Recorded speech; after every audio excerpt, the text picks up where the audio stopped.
Kalau ada orang beriman berbuat maksiat saat di dunia, kok bisa masuk surga saat di akhirat?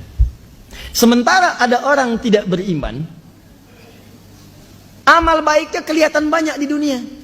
Bantu orang, gak pernah mabuk, gak pernah bunuh orang, gak pernah macam-macam, suka bantu, suka nyumbang, suka macam-macam. Tapi dia gak beriman, kok bisa masuk neraka? Di mana keadilan Allah? Halo? Pernah dengar pertanyaan ini?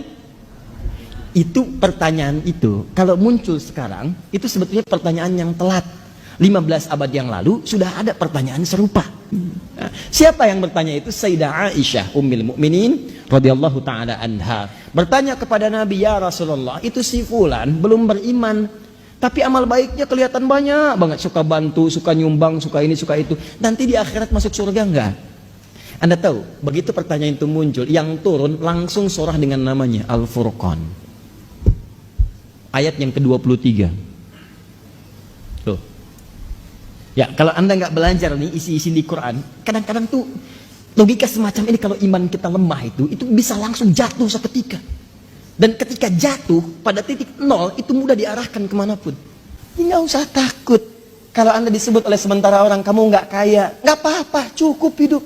Toh orang kaya juga kalau meninggal nggak akan dibawa kekayaannya. Silahkan cek gelarnya sama, tinggalnya sama dalam tanah. Nggak percaya silahkan, dia meninggal, antum meninggal, sama aja.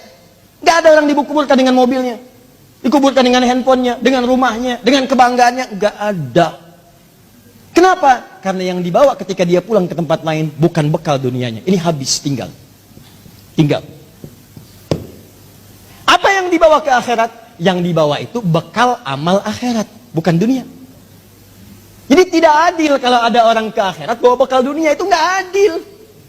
Yang adil itu siapkan bekal akhirat. Begitu kamu ingin ke sana, bawa bekal itu. Jelas?